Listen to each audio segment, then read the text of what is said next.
Bienvenue à tous. Le sujet du jour, pourquoi certaines personnes voyagent seules? C'est la question à laquelle nous allons essayer de répondre aujourd'hui. Et toi, tu aimes voyager seul? De plus en plus de personnes se laissent tenter par les voyages en solo, que ce soit pour de courts ou longs séjours. Certaines personnes font déjà beaucoup d'activités seules dans leur quotidien, donc au lieu de faire leurs activités seules chez elles, dans leur ville, elles font des activités seules en voyage, dans un autre endroit. Quand tu es déjà habitué à aller à des cafés, des restaurants, au cinéma, à des concerts seuls, c'est la même chose de voyager seul dans un autre pays. Il est aujourd'hui difficile de trouver quelqu'un avec qui voyager pour plusieurs raisons.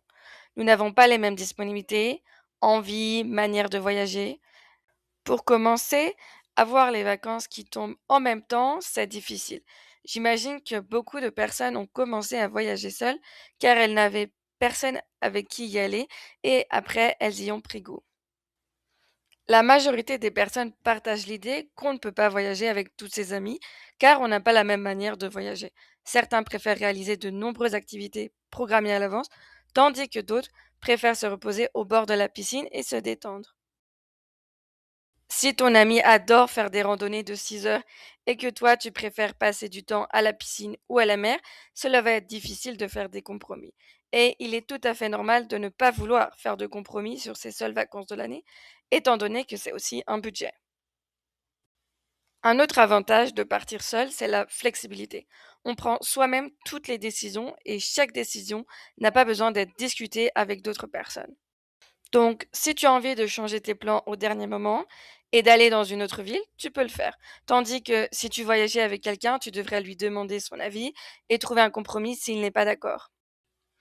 Cependant, voyager seul, ce n'est pas pour tout le monde. De nombreuses personnes n'aiment pas être seules et préfèrent faire des activités en groupe. Après, il est toujours possible de partir seul et de se faire des amis sur place, le temps du voyage ou de faire des activités en groupe. C'est la raison pour laquelle certains voyageurs préfèrent passer la nuit dans des auberges de jeunesse où on peut socialiser. Mais on n'est jamais sûr de rencontrer des personnes qui auront les mêmes envies que nous. Si vous avez aimé ce podcast, n'hésitez pas à laisser un commentaire et à vous abonner pour découvrir les prochains podcasts. À bientôt!